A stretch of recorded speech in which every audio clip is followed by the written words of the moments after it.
dan Ibu gitu.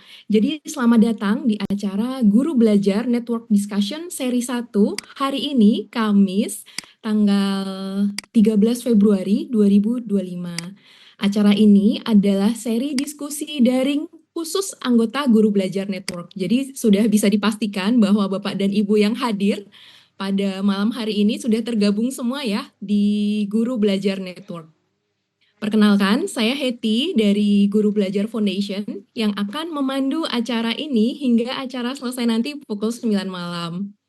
Nah, Bapak dan Ibu, tadi saya juga sudah melihat gitu ya, ada instruksi untuk apa ya, untuk menghangatkan suasana ya, agar kita saling kenal, boleh untuk ID atau username ya Bapak dan Ibu yang digunakan di meeting room kali ini boleh di rename dengan cara ketik nama underscore kota atau kabupaten domisili Bapak dan Ibu saat ini. Jadi nanti kita bisa tahu nih apakah dari seluruh Indonesia ataukah ada beberapa daerah nih yang belum join untuk malam hari ini. Jadi misalnya saya Hetty, kemudian saya underscore Depok, Jawa Barat, karena saat ini saya domisilinya di Jawa Barat ya Bapak dan Ibu. Oke, ini saya beri waktu juga untuk menuliskannya. Sambil menunggu Bapak dan Ibu untuk menuliskannya, saya akan membacakan agenda acara kita malam hari ini. Jadi, acara akan dimulai dengan pengantar dari tim komunitas Guru Belajar Foundation. Sudah ada ya tadi ya, sudah menyapa Bapak dan Ibu, ada Bapak Yusuf Muammar Kadafi. Kemudian kita akan ada diskusi bersama narasumber yang pastinya Bapak dan Ibu juga sudah tahu dari undangan ya, sudah disampaikan siapa yang akan menjadi narasumber pada malam hari ini dengan tema Deep Learning. Kemudian kita akan ada sesi tanya jawab. Kami mengundang partisipasi aktif dari semua yang datang pada malam hari ini untuk ikut serta dalam diskusi. Dan sesi akan diakhiri penutup ya, pukul 21 WIB. Nah, Bapak dan Ibu, topik yang akan kita bahas malam hari ini adalah terkait deep learning. Mungkin Bapak dan Ibu udah ada yang mendengar juga ya terkait deep learning begitu. Jadi kita akan membahas bersama-sama, berdiskusi mengapa deep learning menjadi penting ya Bapak dan Ibu. Jadi pada sebuah kesempatan, ini saya bacakan latar belakangnya ya Bapak dan Ibu, saya ceritakan seperti itu. Menteri Pendidikan Dasar dan Menengah Bapak Abdul Mukti menyampaikan wacana penerapan deep learning di sekolah-sekolah di Indonesia. Layaknya pernyataan sebuah pejabat publik ya Bapak dan Ibu pasti langsung muncul nih pro dan kontra, kemudian ada berbagai respon juga gitu. Ada yang antusias, ada yang skeptis, dan ada juga yang masih bingung gitu. Bagaimana Recording in progress. konsep deep learning ini gitu. Oleh karena itu, Bapak dan Ibu yang ada di sini sudah sangat beruntung sekali gitu karena kita akan membahasnya secara lebih dalam. Apa sih sebenarnya deep learning itu? Kemudian mengapa deep learning menjadi penting di pendidikan di Indonesia? Apa tantangan dan implementasinya? Serta apa yang dilakukan oleh guru untuk mendukung implementasi deep learning? Sebelum kita beranjak ke diskusi, untuk menghangatkan dan mengakrabkan suasana. Jadi ini diskusinya santai Bapak dan Ibu ya. Bapak dan Ibu bisa sambil istirahat gitu ya malam hari ini. Saya akan mengundang terlebih dahulu tim komunitas dari Guru Belajar Foundation. Ada Bapak Muammar Kadafi ya. Untuk maaf Bapak Yusuf Muammar Kadafi. Saya rekan kerjanya tapi masih suka kebalik-balik ya Bapak dan Ibu untuk namanya. Saya undang ke dalam meeting room ini untuk menyampaikan pengantar gitu, agar kita bisa lebih akrab. Karena ini juga diskusi seri pertama ya Bapak dan Ibu, jadi ini menarik dan menjadi sebuah apa ya legacy ya dari forum ini untuk keberlanjutannya ke depan seperti itu. Saya persilahkan untuk Bapak Yusuf untuk menyampaikan pengantar. Silahkan.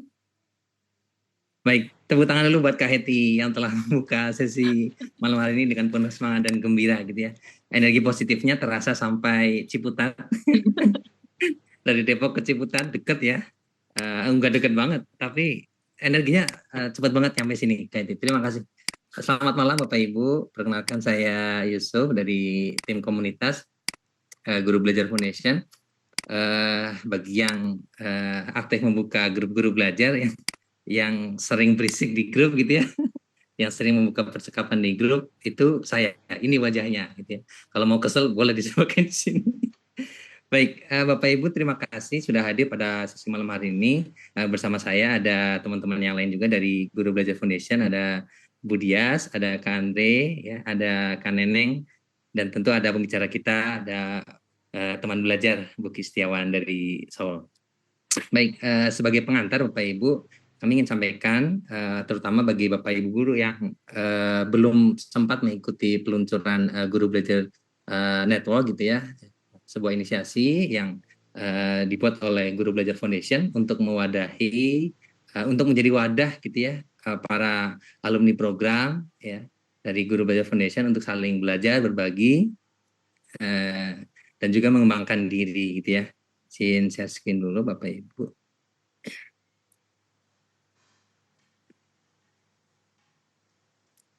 Ya, sambil menunggu layar nyala, boleh dituliskan Bapak Ibu di kolom chat gitu ya. Bapak Ibu berasal dari grup guru belajar mana nih? Sekarang sudah ada 7 gitu ya. Boleh dituliskan di kolom chat Bapak Ibu. Bapak Ibu berasal dari grup guru belajar yang mana? Yang keberapa gitu ya? Oke, ada 5, 4, Yuni 7, oke. Cukup banyak 7, 4. Oke, 3, 2 belum kelihatan. Oke, ada Bu Musi. Oke, baik. Ya, di awal peluncurannya kami memperkenalkan Guru Belajar Network. Itu sebuah kolaborasi untuk guru gitu ya, kepala sekolah, pengawas, ya, manajemen pendidikan untuk berbagai solusi pendidikan yang berpusat pada murid. Jadi kita di dalam grup itu terkumpul beragam latar belakang. Ada yang guru, kepala sekolah, pengawas gitu ya, ataupun manajemen pendidikan. Ya, kita punya tujuan yang sama gitu ya. Kemudian Bapak Ibu, kenapa Guru Belajar Network itu penting? Ya, karena sebelumnya Guru Belajar Foundation telah melakukan banyak program untuk meningkatkan kapasitas guru gitu ya, baik secara mandiri ataupun secara outprof Udah gitu dapat ya. berapa Nah, nilainya?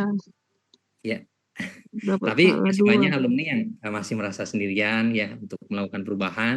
Karena itu kami ingin merawat alumni, ingin membersamai Bapak Ibu guru melanjutkan keberlanjutan gitu ya untuk meningkatkan kapasitas. Nah, apa sih manfaatnya tergabung di sini? Pertama, bagi guru kita akan mendapatkan wahana untuk belajar, ya, berkolaborasi dan berkarya, gitu ya, didampingi oleh kami, gitu ya, dari Guru Belajar Foundation. Bagi All Prof akan mendapatkan tambahan anggota, kemudian meningkatkan kapasitas anggota, dan manfaatnya juga bagi kami adalah menghubungkan berbagai program kami kepada para peserta yang tepat atau pada guru yang tepat. Nah, secara singkat programnya akan ada banyak gitu ya. Sebagai pengantar ya, kemarin sudah dilaksanakan Jumat curhat gitu ya, sesi belajar lewat curhatan gitu ya. Kemudian termasuk malam hari ini Guru Belajar Network Discussion, salah satu program yang menjadi wadah kita saling sharing namun secara langsung gitu ya, tetap maya gitu ya. Kalau Jumat curhat sesinya itu diskusi di grup WA, kalau grup Guru Belajar Network Discussion itu sesinya itu seperti ini, live gitu ya, langsung. Jadi kita memfasilitasi Bapak Ibu yang pengen belajar dengan berbagai cara gitu ya. Selanjutnya Bapak Ibu, untuk paparan ini secara lengkap bisa dilihat di deskripsi grup ya. Namun kami ingin mengingatkan di poin ini bahwa dari fitur komunitas di WhatsApp, Guru Belajar Network itu terdiri dari beberapa grup gitu ya. Yang pertama, deskripsi singkatnya ada kanal ya, kanal Guru Belajar Foundation, itu fungsinya untuk mengelola percakapan mengenai program Guru Belajar Foundation. Nanti kami kirimkan linknya ya. Kemudian untuk di Guru Belajar Network sendiri ada announcement, fungsinya untuk memberikan pengumuman. Kemudian ada grup pemantik guru belajar ya, yang ini anggotanya tertentu ya, by undangan. Jadi tidak perlu meminta persetujuan ya, nunggu dipinang gitu ya. Selanjutnya ada grup-grup belajar 1, 2, dan 3 seterusnya gitu ya. Itu tempat Bapak Ibu guru kita akan belajar bersama dengan topik khusus atau tema khusus gitu ya yang ditentukan oleh admin gitu ya. Kemudian ada yang teras belajar di mana grup ini menjadi wadah kita untuk ngobrol bebas gitu ya. Semuanya tergabung di grup belajar network gitu ya. Baik, ini sekilas dari pengantar kami untuk memperkenalkan guru belajar network gitu ya. Nantinya kami mengajak Bapak Ibu untuk aktif mengikuti program yang akan kita lakukan bersama gitu ya. Kami kembalikan ke Kak Hetty. Oke, terima kasih untuk Pak Yusuf untuk pengantarnya. Jadi Bapak dan Ibu sudah tahu bahwa saat ini kita ada di komunitas Guru Belajar Network ya, Bapak dan Ibu, yang kemudian aktivasinya melalui WhatsApp Group. Jadi dimanfaatkan sebaik-baiknya untuk mendapatkan berbagai insight, pendapat, gagasan, tukar pikiran ya Bapak dan Ibu. Karena sampai saat ini kesempatan itu juga berharga sekali. Nah, saya juga ingin mengingatkan kembali, tadi sudah disampaikan oleh Pak Yusuf bahwa boleh yuk Bapak dan Ibu di rename gitu ya namanya supaya bisa ketahuan nih yang paling jauh siapa sih gitu. Apakah ada di penghujung Sumatera ataukah di penghujung Papua atau kita ke utara, ke Kalimantan Utara atau kita ke selatan, ke Pulau Rotendao. Jadi silahkan karena ini juga masih belum dimulai diskusinya, boleh sambil di rename untuk namanya gitu ya. Tak kenal maka tak sayang, kalau tak sayang tak belajar ya. Oke, Bapak dan Ibu. Oke, silahkan di-rename. Saya juga ingin mengingatkan kembali Bapak dan Ibu agar diskusinya berjalan dengan efektif. Boleh ya nanti kalau misalnya ada yang bocor bisa langsung di-mute ya teman-teman admin untuk membantu. Kemudian juga Bapak dan Ibu bisa dalam kondisi kondusif belajar ya. Boleh nih ditemenin sama putra-putrinya, tapi tetap kita di forum yang hangat untuk berdiskusi. Jangan lupa yang bisa on cam, boleh, supaya kita bisa tahu nih wajah-wajahnya ya, wajah-wajah pembelajar untuk Indonesia. Oke, saya nggak akan banyak ngelantur di sini, Bapak dan Ibu. Saya akan mempersilahkan pembicara kita pada diskusi malam hari ini. Sudah tahu ya, the one and only. Oke, Bapak dan Ibu boleh memberikan emoticon apa ya di reaction ya, boleh apapun itu untuk menyambut narasumber kita. Saya sambut di sini ada Bapak Buki Setiawan dari Solo. Silakan Pak. Yeay. Terima kasih Bu Heti dari Depok. Oke, selamat malam. Assalamualaikum warahmatullahi wabarakatuh. Banyak nama yang saya lihat di kolom chat yang saya kenal, baik yang barusan ketemu tadi sore maupun yang sudah bertahun-tahun tidak ngobrol. Saya sapa dulu Kak Wiwi dari Salatiga. Halo. Sepertinya udah lama tidak ngobrol kita.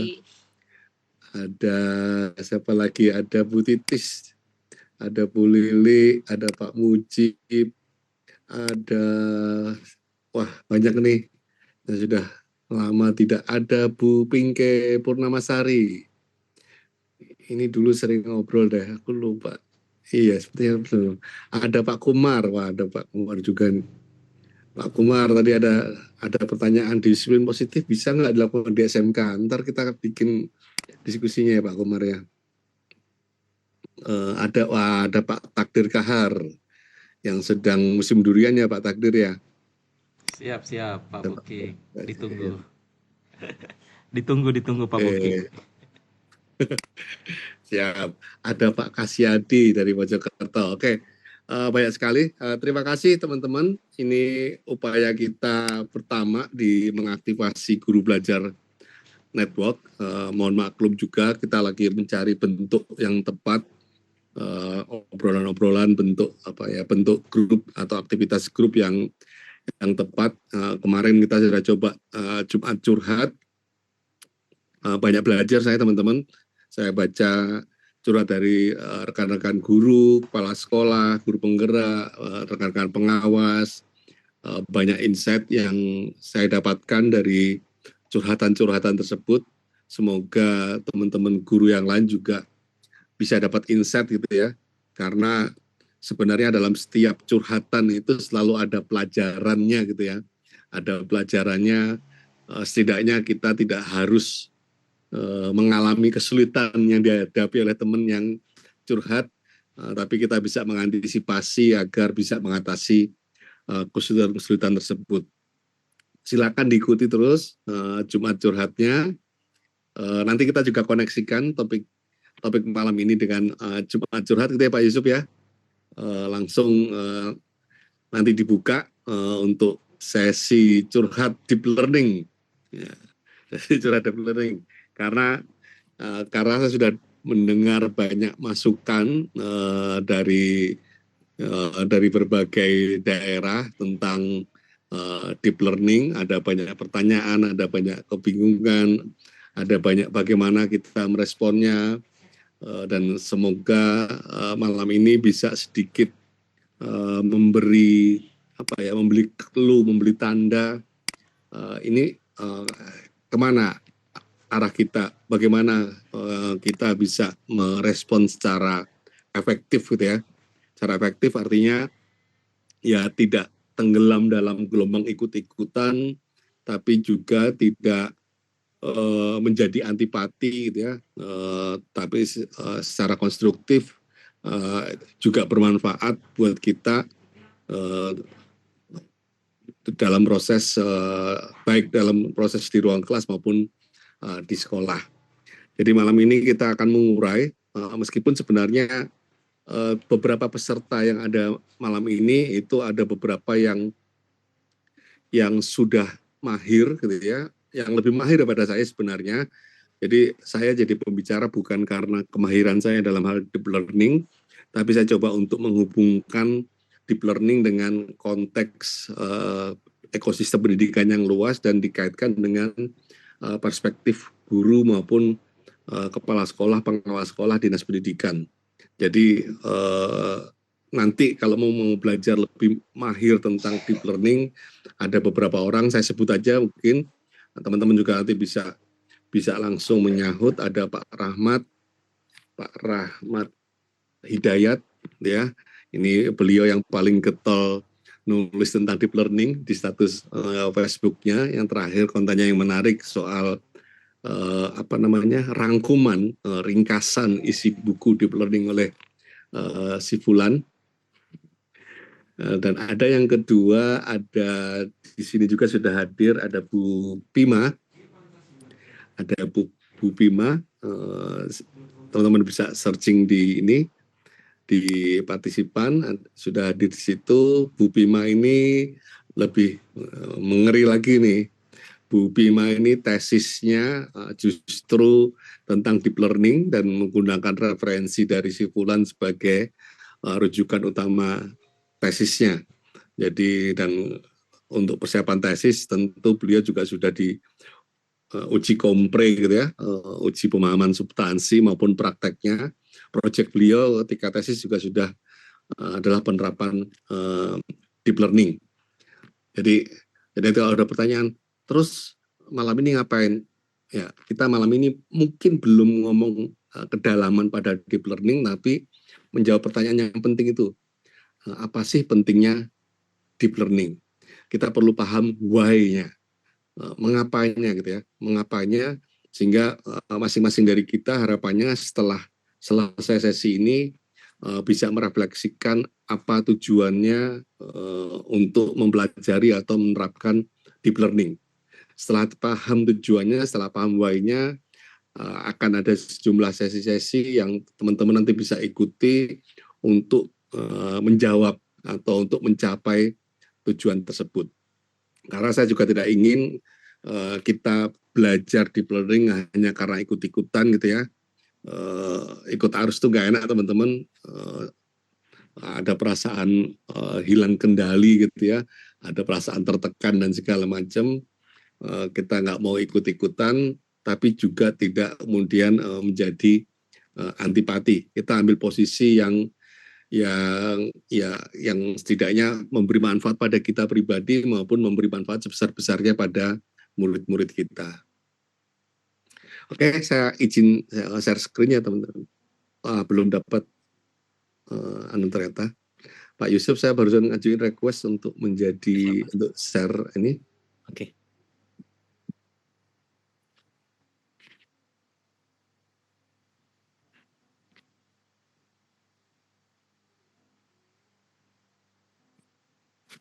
Oke, terima kasih Pak Yusuf.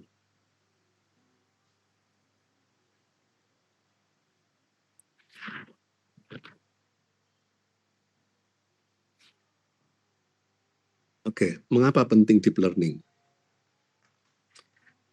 Oke, teman-teman, setelah ini ada sebuah aktivitas yang saya minta teman-teman untuk terlibat dalam aktivitasnya, sehingga ya namanya belajar itu aktif gitu ya.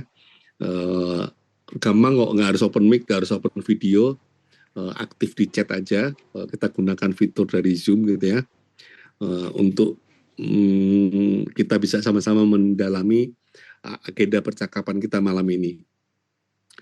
Ada 3 poin, konsep belajar, apa itu belajar gitu ya, terus konsep deep learning, dan kemudian aksi guru belajar, apa yang bisa kita lakukan sebagai guru belajar dalam konteks deep learning ini.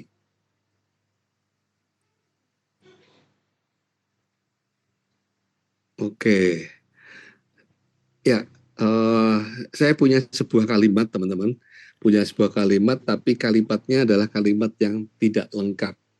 Saya butuh bantuan teman-teman untuk melengkapi kalimat ini. Silahkan diketikkan di kolom chat kelengkapan dari kalimat ini. Jadi kalimatnya adalah, masyarakat kita menganggap murid berhasil belajar ketika apa gitu ya. Silahkan dituliskan di kolom chat, saya akan bacakan.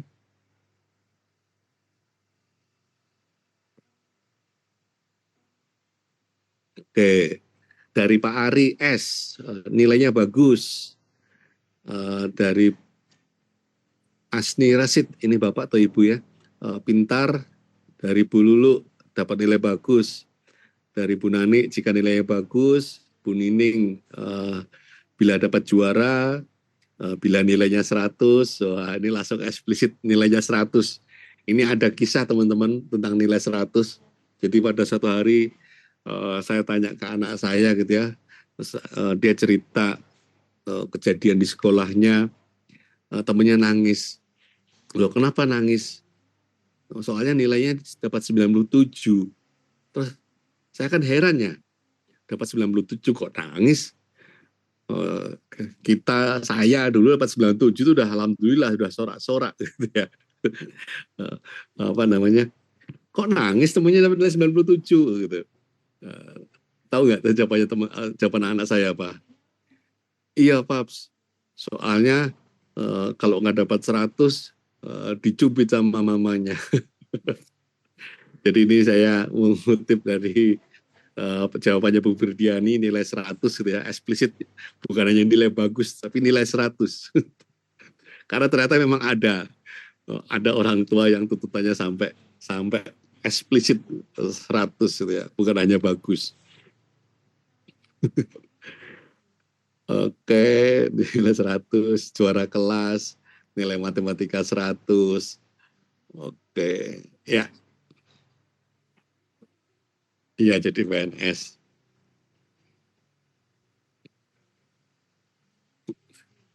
Nah, betul Bu Lailatun Nisbah. Jadi justru malah merasa bersalah ya. Oke. Nah, sekarang teman-teman, ini kan menurut masyarakat ya. Jadi ini bukan menurut kita. Saya belum nanya pendapatnya teman-teman, tapi ini menurut masyarakat kita gitu ya. Yang kita hadapi kan masyarakat ya teman-teman. Guru memang sehari-hari menghadapi murid di kelas, tapi sebenarnya yang kita hadapi itu bukan hanya murid. Yang kita hadapi sebenarnya adalah pandangan masyarakat tentang pendidikan gitu ya. Dan dinamikanya itu ada dalam interaksi dengan murid kita, dengan orang tuanya, maupun dengan dinas pendidikan. Nah, silakan sekarang dikategorikan teman-teman. Jawaban teman-teman tadi termasuk A atau termasuk B?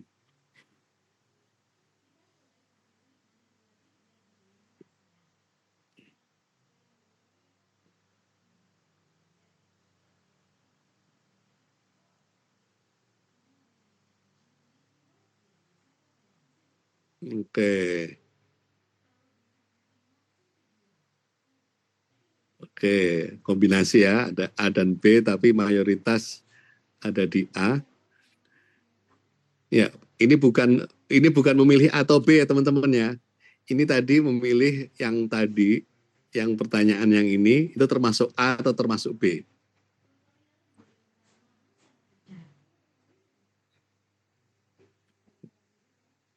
Ya. Oke, jadi itulah teman-teman situasi yang kita hadapi gitu ya, situasi yang kita hadapi sebagai guru, tantangan terbesar untuk menegakkan pendidikan yang berpusat pada murid justru adalah masyarakat atau bahkan orang tua yang juga menjadi bagian dari pendidik anaknya itu, muridnya tersebut. Ya, sehingga ini jadi tantangan bagaimana kita bisa mengarah ke B kalau orang tua itu mengarah ke A. Bukan hanya orang tua, bahkan masyarakat, hampir semua teman-teman. Bahkan gitu ya, teman-teman yang usia masih muda yang bekerja di startup itu pun juga masih punya persepsi A itu sebagai tujuan pendidikan. A itu apa? Ya ini, murid mendapatkan nilai ujian yang bagus. Itu kan ya. Nah, ini agak susah di Indonesia. Kenapa?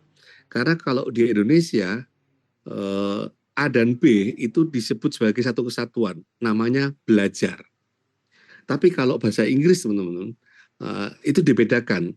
A dan B itu sesuatu yang berbeda dan memang kenyataannya berbeda. Ya.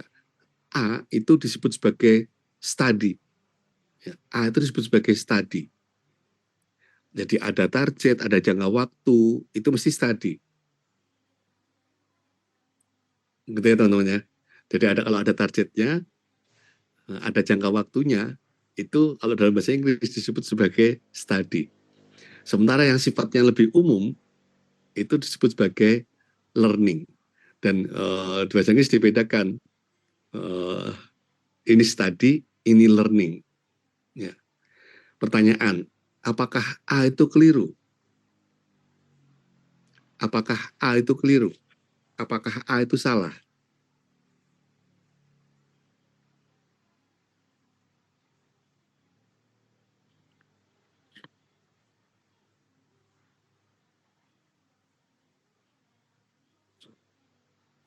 Nah, kita punya pemahaman yang sama teman-teman ya. Betul, A itu tidak keliru, A itu tidak salah. Yang salah adalah ketika A menjadi tujuan akhir dari pendidikan kita. Ya, jadi tujuan final dari pendidikan kita. Ya, itu menjadi nggak pas. Kenapa? Karena kalau sudah cuma ngejar di A, maka nggak akan pernah sampai ke B. Ya, jadi A itu harus menjadi bagian dari proses menuju B. Karena cita-cita kita apa? Belajar sepanjang hayat. Belajar bukan hanya ketika menghadapi ujian, tapi belajar sepanjang hayat. Ya, oleh karena itu kan tujuan akhirnya harusnya B, bukan di A. Jadi masalah ketika yang A menjadi yang lebih utama dan mengabaikan yang B. Paham ya teman-teman ya? Study harusnya menjadi bagian dari learning. ya, bukan berdiri sendiri. Wah, ada Bu Centina. Halo Bu Centina. Wah, lama tidak berjumpa, kangen Bu. Jauh-jauh dari Bali, ini masih di Bali berarti ini Bu. Siap. Terima kasih sudah hadir malam ini ya Bu.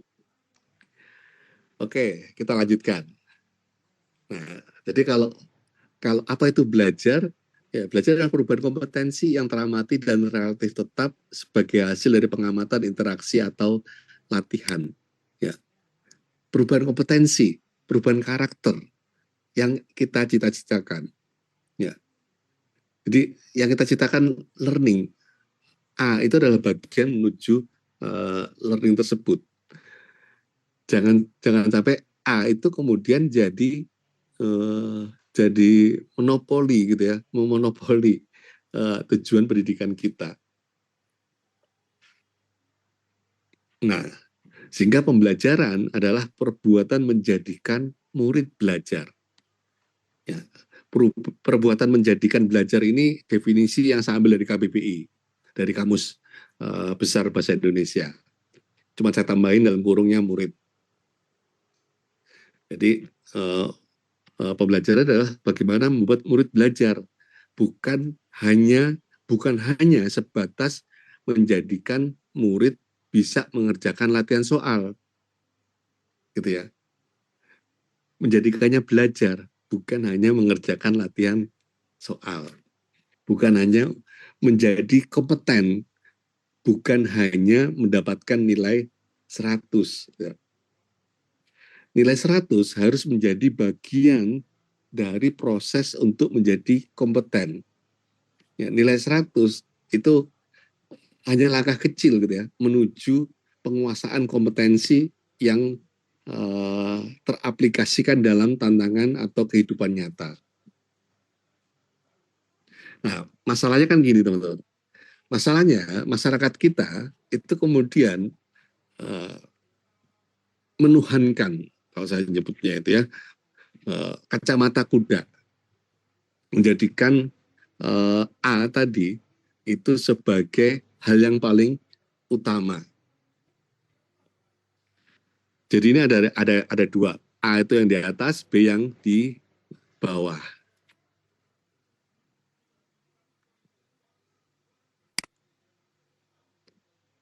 Oke, jadi kalau yang dia, ada yang mau definisi ini dulu, ya Pak. Kalau A itu studi, jadi saya coba untuk nyamakan aja dengan pemaknaan di dalam bahasa Inggris. Jadi nanti kalau dalam kata-kata saya menyebutkan sebagai studi, berarti adalah upaya untuk mendapatkan nilai bagus. Jadi semisal, kalau kita mau ke luar negeri, mau dapat harus syaratnya adalah TOEFL atau IELTS gitu ya, maka kita melakukan studi bahasa Inggris, ya, agar mendapatkan sertifikat bahasa Inggris. Itu adalah studi. Jadi kalau saya menyebutkan studi, itu memang upaya dalam jangka waktu pendek, seringkali waktu tertentu, untuk mencapai target tertentu. Ya, itu studi. Sementara kalau saya menyebutnya learning, itu dalam pemaknaan yang luas. Termasuk studi juga, itu adalah learning. Tapi tidak hanya studi. Oke, masuk lagi ke sini. Masalahnya, masyarakat kita itu masih memandang sekolah itu sebagai studi, tidak sebagai learning. Pak, kenapa Bapak masukkan anak Bapak ke SDA gitu? Loh ya Pak, kalau masuk SDA nanti bisa masuk ke SMPC. Loh kenapa Pak masuk SMPC? Kalau SMPC nanti bisa masuk ke SMAF. Kenapa masuk SMAF Pak? Karena kalau masuk SMAF itu nanti gitu ya. Jadi tujuan untuk bersekolah itu agar bisa melanjutkan sekolah di jenjang berikutnya. Ya, sekolah untuk sekolah gitu ya. Ya akhirnya sekolah terus nggak dapat apa-apa kan. Oke, siap sekolah. Nah, untuk bisa masuk jenjang berikutnya, acuannya apa? Nilai angka, gitu kan? Ya, makanya dikejar nilai angka. Nilai angka ini keluar dari mana? dari ujian terstandar. Dari ujian terstandar. Bagaimana bisa lulus ujian terstandar? Itu butuh menghafal atau butuh low order thinking gitu ya. Nah, sementara kapasitas otaknya anak-anak teman-teman sejak bayi pun itu bukan low order thinking. Ya, sejak bayi ya, itu sudah bukan low order thinking. Ya, sudah menganalisis, sudah memberikan respon kreatif, sudah menangis strategis, menangis untuk mendapatkan apa yang diinginkan. Itu bayi itu sudah seperti itu. Nah, menghafal. Padahal kapasitas otak anak-anak itu tidak hanya low order thinking, sehingga seringkali anak-anak bosan ketika tuntutannya hanya menghafal atau menguasai rumus-rumus tertentu. Itu membosankan buat anak-anak. Nah, ketika membosankan, mereka nggak tertarik. Nah, gimana agar mereka tertarik untuk mau belajar, untuk studi, untuk mendapatkan nilai angka bagus di ujian terstandar? Ya, dibangunlah nilai-nilai kepatuhan. Sudahlah, kamu ikuti apa kata Bapak saja, gitu ya. Nilai kepatuhan. Kalau patuh, selamat, gitu kan. Nah, ini berbeda banget dengan pendekatan B. B adalah ketika sekolah, itu tujuannya adalah meningkatkan kompetensi agar siap hidup, gitu ya. Siap menghadapi tantangan hidup. Ya, sesuai dengan levelnya. Lulus TK berarti siap untuk mengurusi dirinya sendiri. Lulus SD itu berarti sudah menguasai cara-cara belajar berbagai macam topik. Lulus SMP itu sudah bisa berinteraksi dan mengenal ekosistem karirnya. SMA itu sudah siap untuk hidup secara mandiri. Ya. Nah, untuk siap hidup apa yang dibutuhkan? Kompetensi gitu ya. Kompetensi. Anak TK punya kompetensi untuk ngurusin dirinya sendiri. Gitu ya. Anak SD punya kompetensi untuk belajar. Dan seterusnya. Nah, kompetensi ini tidak bisa hanya dengan ujian terstandar. Ujiannya adalah ujian yang bermakna.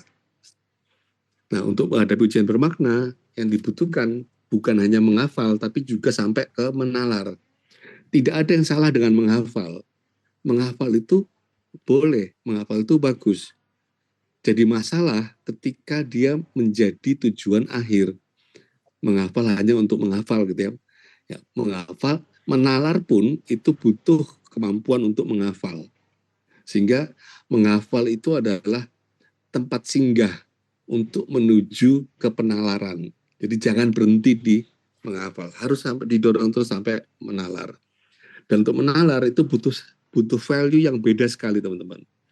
Kalau untuk yang di atas itu butuh value kepatuhan, kalau yang bawah ini yang B itu butuh nilai kemandirian, kemauan dan kemampuan berpikir secara mandiri. Nah, dalam konteks ini kita masuk konsep deep learning. Jadi apa pentingnya deep learning? Nah, ini dulu teman-teman. Deep learning adalah sebuah metode pembelajaran. Kalau setuju tulis A, kalau tidak setuju tulis B.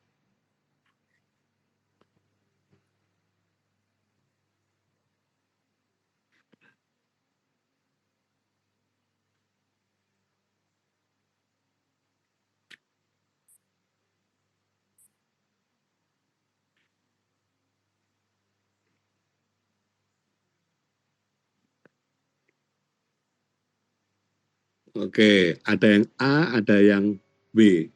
Oke, saya close dulu. Saya undang dulu Pak Rahmat. Pak Rahmat hadir, Pak Rahmat. Hadir, Pak. Dengar suara. Teman-teman bisa bantu untuk menaikkan panggung Pak Rahmat. Boleh open video, Pak. Siap-siap. Nah. Oke, sudah. Ya. Oke, Pak Rahmat ini yang teman Facebook gitu ya. yang paling rajin menulis tentang deep learning. Nah ini ada yang nulis A, ada yang bilang B, ada yang setuju, ada yang nggak setuju tentang deep learning ini adalah metode pembelajaran. Silakan Pak Rahmat memberikan pandangan tentang ini. Ya, kalau menurut saya sebenarnya kalau mau dipakai metode juga sah-sah saja ya Pak ya. Cuma kalau melihat potensinya deep learning atau yang disampaikan Fulan itu, dia akan jauh lebih berdampak kalau dijadikan sebagai sebuah pendekatan.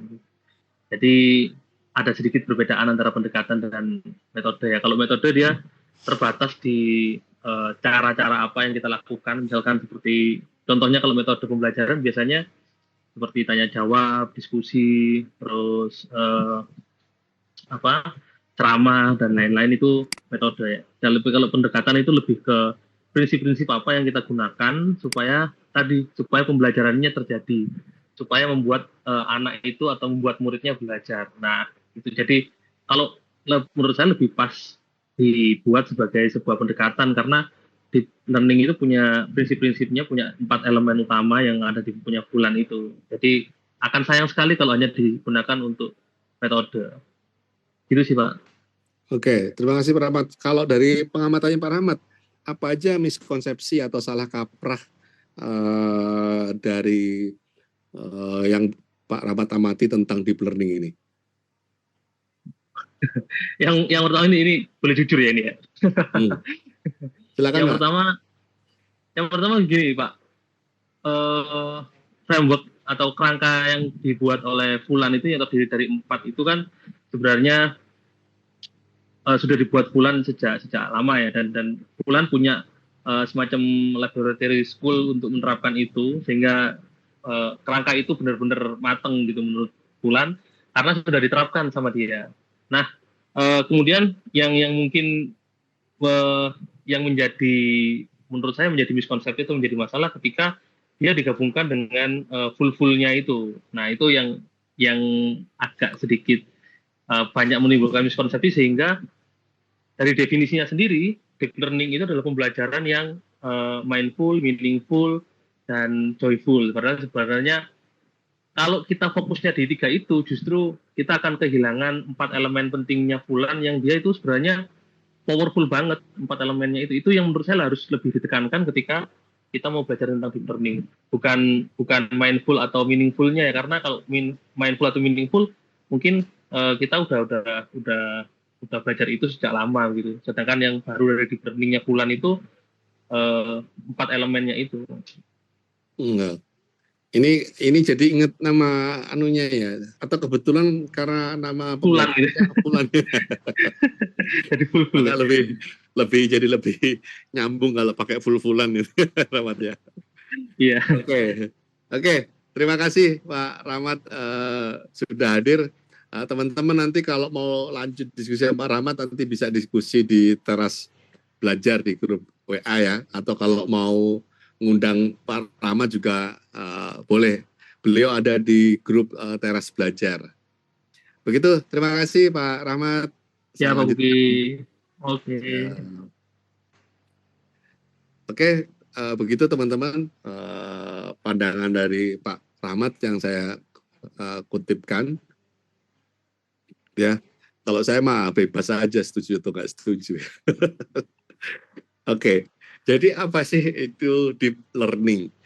Jadi kalau saya baca sekilas dari bukunya Michael Fulan, sebenarnya Michael Fulan punya keresahan yang sama dengan keresahan kita, dengan keresahan guru belajar, gitu ya. Punya keresahan yang sama. Apa resahnya? Beliau resah bahwa pendidikan itu sangat dangkal sekali, ya. Pendidikan itu hanya kayak semu, belajar itu belajar semu, belajar sesuatu yang bisa jadi tidak berguna dalam kehidupan, bisa jadi memang tidak punya arti gitu ya, nggak, ya lebih kayak administratif, dangkal. Oleh karena itu beliau membuat sebuah framework, sebuah kerangka bagaimana sih agar belajar yang dangkal itu Kalau saya memaknainya, belajar yang sebatas studi, belajar yang sebatas mendapatkan nilai angka itu agar menjadi learning, the real learning gitu ya. Learning yang senyatanya, learning dalam artian penguasaan kompetensi. Dan di bukunya juga beliau menyebutkan tentang 6 kompetensi gitu ya, 6 kompetensi yang penting dikuasai secara global. Saya tidak akan membahas itu, nanti akan dibahas di sesi yang terpisah. Tapi poinnya adalah kita punya keresahan yang sama dengan Michael Fullan. Ya. Resah bahwa belajar sebatas untuk mengejar nilai ujian. Ya. Belajar bukan untuk siap menghadapi tantangan. Sehingga butuh perubahan. Dan kita juga sudah berusaha untuk melakukan perubahan.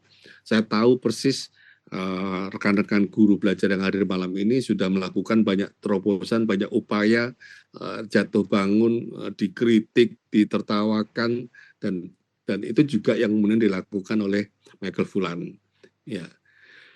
Nah, yang dirumuskan oleh Michael Fullan adalah deep learning, ya, deep learning, sebuah antitesis terhadap belajar yang dangkal, ya, bukan hanya studi, tapi learning.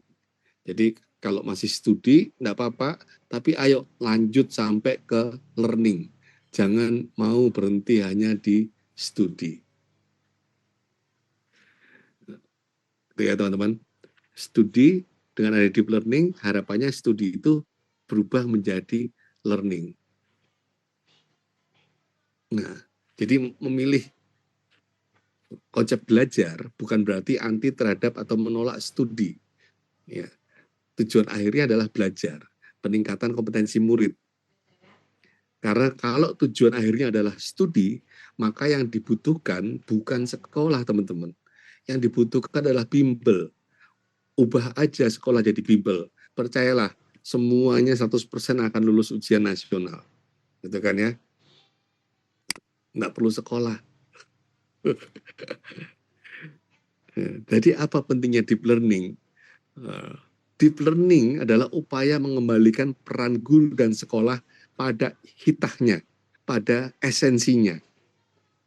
Jadi deep learning adalah bagian dari bagaimana kita kembali menjadi guru belajar, menjadi sejatinya guru gitu ya. Mengembalikan sekolah tidak lagi jadi bimbel, tapi benar-benar menjadi sekolah, tempat murid untuk belajar, untuk mengembangkan kompetensinya, siap menghadapi kehidupan. Jadi sepenting itu teman-teman, kesamaan atau niatan dari deep learning itu yang diajukan oleh Michael Fullan.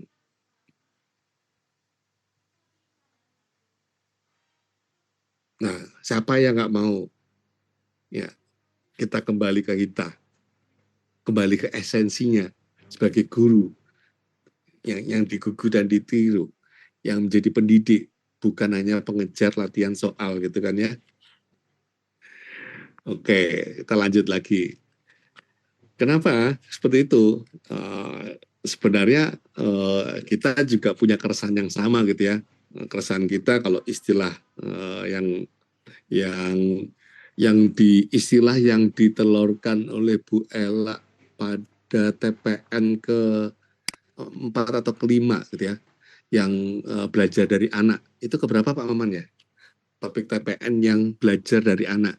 Itu Bu Ella udah menyebutkan bahwa kita seringkali itu hanya bercita-cita setinggi langit-langit kelas gitu ya.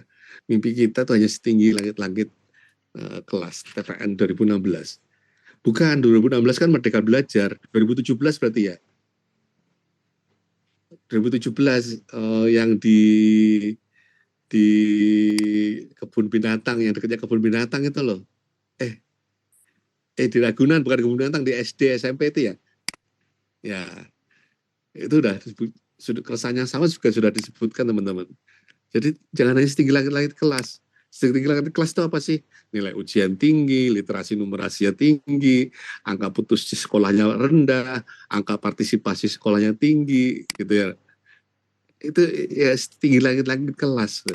Padahal ketika kita bilang ke anak-anak, nak, bercita-citalah setinggi langit gitu kan ya. Ya, tapi dalam prakteknya itu ya langitnya cuma langit kelas gitu kan. Ya. Nah, kita kembali lagi agar membantu murid-murid kita untuk berani bercita-cita setinggi bintang di langit, setinggi langit gitu ya, dan membantu mereka untuk mempunyai kompetensi meraih cita-citanya. Nah, jadi bukan hanya tentang metode belajar, lebih kepada pendekatan untuk transformasi pembelajaran. Yang ini adalah meningkatkan relevansi pendidikan dengan kehidupan nyata. Ya, ini menarik teman-teman, relevansi pendidikan dengan kehidupan nyata. Dan yang terakhir, butuh kolaborasi dengan komunitas multisektor. Nah, ini tadi framework yang disebutkan oleh Pak Rahmat. Oke, ada lingkungan belajar. Nah, lingkungan belajar masih ingat nggak? Lingkungan belajar itu dimensi apa di rapat pendidikan? Ada yang masih ingat nggak? Lingkungan belajar yang aman, nyaman, inklusif, dan merayakan keragaman.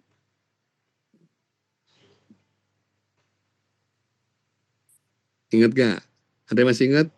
Ya, jadi ada kesamaan juga dengan apa yang ditekankan di rapat pendidikan, lingkungan belajar, learning environment. Jadi bagaimana deep learning ini menyatakan bahwa untuk bisa belajar mendalam itu butuh lingkungan belajar yang kondusif gitu ya. Dan ini juga sudah kita upayakan ternyata. Sudah kita upayakan. Yang kedua ada praktek belajar mengajar, pedagogical practices. Ya, itu adalah kalau di rapat pendidikan kualitas pembelajaran. Sehingga dimensinya ada 3, manajemen kelas, dukungan psikologis, dan strategi pembelajaran. Nah, jadi teman-teman, yang 2 ini itu sebenarnya sudah relatif sudah kita lakukan. Ya, kalau kita sudah mengacu menggunakan rapot pendidikan dalam transformasi pembelajaran. Lingkungan belajar sudah, praktek belajar mengajar ini juga sudah. Jadi apa yang sudah kita lakukan sebelumnya tinggal dilanjutkan dalam deep learning ini. Ya, bukan sesuatu pembaruan lagi. Yang pembaruan apa? Yang pembaruan 2 dimensi yang lain. Ada pemberdayaan teknologi, leveraging digital, bagaimana optimalisasi teknologi tidak hanya untuk substitusi gitu ya, bukan hanya mengganti dari OHP proyektor jadi dari OHP menjadi proyektor gitu ya, itu ya, substitusi, tapi juga bagaimana menjadikan teknologi itu sebagai alat bantu untuk berkreasi, alat bantu untuk menalar, alat bantu untuk mengambil keputusan. Dan yang keempat, yang ini juga masih menjadi agenda besar kita adalah kemitraan belajar, learning partnerships. Ya, bagaimana kemitraan belajar dengan orang tua tidak hanya disuruh untuk tanda tangan ketika anaknya sholat raweh gitu ya, tapi mendapatkan peran yang bermakna, peran yang penting gitu ya, peran yang konstruktif, bagaimana relasi dengan komunitas-komunitas di sekitar sekolah, bagaimana membangun kemitraannya dengan komunitas petani, kalau desanya itu di tengah sawah dan ladang, bermitra dengan komunitas nelayan ketika sekolahnya di desa pantai, dengan komunitas pekebun, kalau daerahnya adalah di daerah perkebunan, atau dengan komunitas-komunitas lain sesuai dengan konteks atau karakter sekolah dan daerah masing-masing. Ya, kemitraan belajar. Jadi kalau dari sini teman-teman, sebenarnya saya kalau nilai skor, kalau saya boleh memberi skor, memberi penilaian terhadap upaya kita dalam 5 tahun terakhir, sebenarnya lingkungan belajar itu sudah masuk gitu ya. sudah sama persis dengan apa yang dimaksud dengan deep learning. Yang praktek belajar mengajar juga sudah sama persis sudah kita lakukan. Pemberdayaan teknologi dengan adanya PMM, dengan adanya penggunaan aplikasi, ada penggunaan Canva, ada penggunaan Chromebook, ada berbagai macam aplikasi yang lain. Itu sebenarnya kita juga sudah setengah jalan, ya, meskipun masih ada sejumlah PR besar gitu ya. Dan yang masih relatif jarang adalah yang kemitraan belajar. Jadi kalau dikatakan saya minta izinnya untuk memberikan penilaian ya, sebenarnya dari deep learning ini kita sudah menjalankan setidaknya 70%, teman-teman. Sudah menjalankan 70%. Tinggal agar lebih konsisten lagi gitu kan ya. Lebih konsisten untuk fokus pada menciptakan lingkungan belajar yang kondusif, praktek belajar mengajar yang mengarah pada penguasaan kompetensi, penggunaan teknologi yang esensial, dan juga membangun kemitraan belajar. Nah, ini saya sudah membuatkan apa sih yang perlu berubah gitu ya, dari sebelum dan sesudah deep learning. Tapi kurang lebih sama kok dengan apa yang sudah kita lakukan. Keterlibatan komunitas menjadi penonton dan penikmat hasil pembelajaran. Sebelumnya kan kayak gitu, hanya nonton sebagai penonton. Kalau sesudahnya komunitas terlibat sebagai perencana, pelaku maupun penilai dalam pembelajaran. Lingkungan belajarnya mengarah pada standar ruang dan perangkat yang digunakan pada satuan pendidikan. Ini seringkali keluhan yang muncul, aduh Pak, sarana prasarana ke mana-mana, ke berbagai forum itu saya seringkali mendengar bahwa persoalan adalah sarana prasarana gitu ya. Karena ya persepsi tentang lingkungan belajar adalah standar ruang dan peralatan yang dipakai, sarana prasarana. Padahal yang lebih esensial, jadi kalau sudah deep learning, yang esensial itu bukan mengarah pada standar ruangnya, tapi bagaimana dampaknya terhadap sosial emosional murid dan guru tentunya. Murid dan guru ya teman-teman ya. Karena kebahagiaan murid itu tidak akan terwujud kalau gurunya sendiri stres. Ya kan? Gurunya yang bahagia akan menularkan kebahagiaan. Stabilitas emosi murid itu akan lahir dari guru yang emosinya juga terkelola dengan efektif. Ya. Baik pada lingkungan fisik, di ruang kelas, maupun di lingkungan digital. Ya. Oh iya, nah, bisa jadi di lingkungan fisik terkelola, tapi ketika masuk ke Zoom, krang. Ya, jadi, tapi fokusnya pada dampak pada sosial emosional murid dan guru. Orientasi praktek pembelajarannya gitu. Kalau sebelumnya itu mengarah pada penyampaian konten satu arah, asesmennya terstandar. Kalau sesudahnya mengarah pada penguasaan kompetensi, prosesnya interaktif, eksploratif, asesmennya otentik, berbasis portofolio.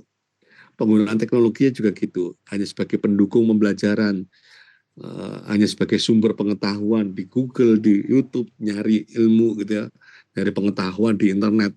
Padahal aneh banget, pengetahuan di internet itu seringkali banyak sampahnya dibandingkan berharganya. Kalau nggak punya literasi informasi, ya akhirnya kemakan sampah gitu ya. Mengarah pada teknologi sebagai alat penguasaan kompetensi dan pembuatan karya.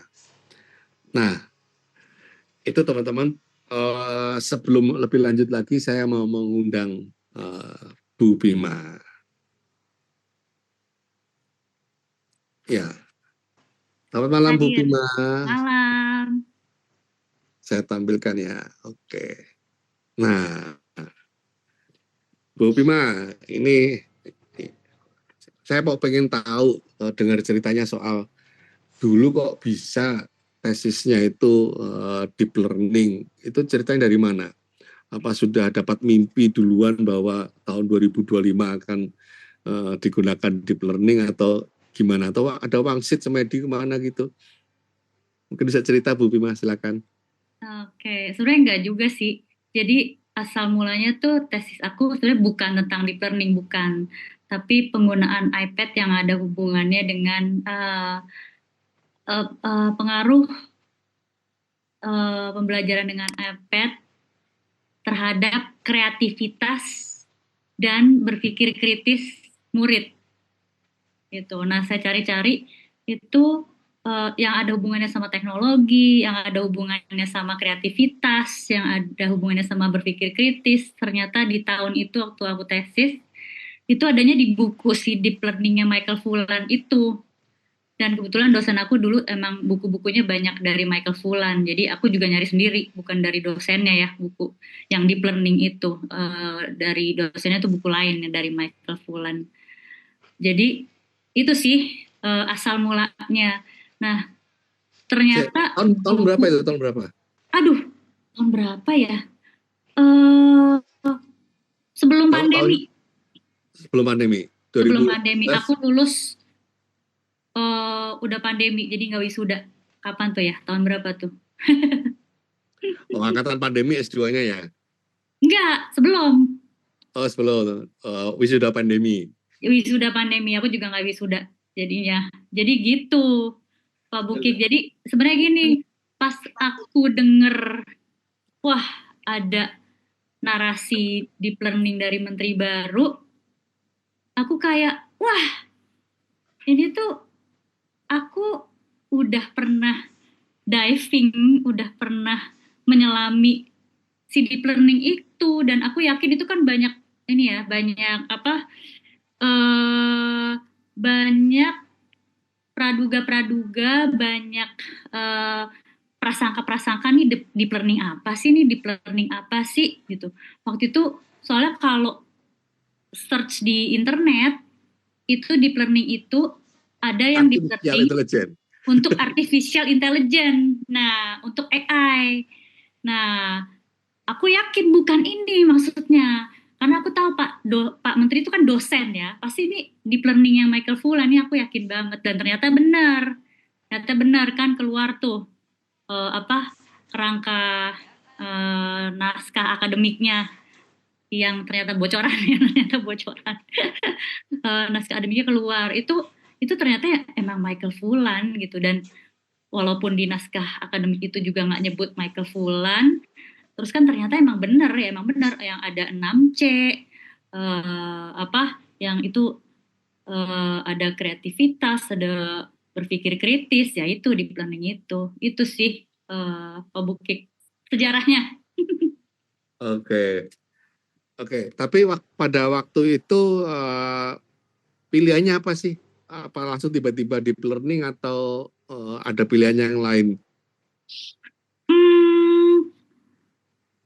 Pilihannya juga banyak yang lain. Jadi yang aku baca juga buku-bukunya John Hattie juga ada, dan si Michael Fullan juga ngutip di bukunya John Hattie itu. Di situ dibahas bahas peran guru dalam deep learning. Nah, teman-teman juga mungkin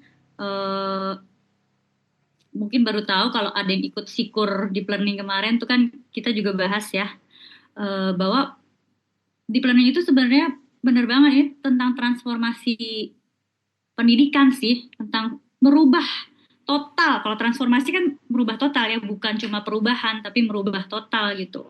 Jadi peran guru pun di deep learning itu juga merubah total. Jadi ya itu sih yang aku pelajari, karena waktu dulu tesisku kan emang merubah total tuh orang kita mau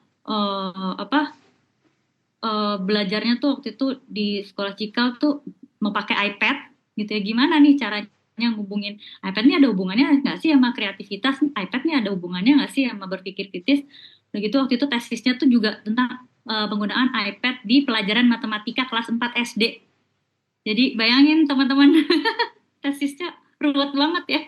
Jadi pas banget emang ketemunya nih di dalam buku deep learning tuh transformasi total, emang belajarnya nggak kayak belajar biasanya, penggunaan teknologinya juga bukan yang biasa gitu, Pak Bukik. Oke. Fullan itu kan dari Ontario ya, Kanada ya? Iya. Tapi ngajar di Australia gitu ya. Artinya kan levelnya sudah dosen terbang lintas negara, lintas benua bahkan ya. dari Iya. Amerika ke Amerika Utara ke Australia. Heeh. Tapi kemudian ujung-ujungnya kok sama dengan temuan kita gitu ya. Jadi pertanyaannya adalah, emang pendidikan global itu semaju atau semundur apa sih? Kok sampai Michael Fullan aja masih susah harus nulis tentang deep learning? Jadi mungkin bukan semaju atau semundur apa, tapi sebenarnya di mana-mana itu tantangannya bisa jadi sama sih, Pak Bukik.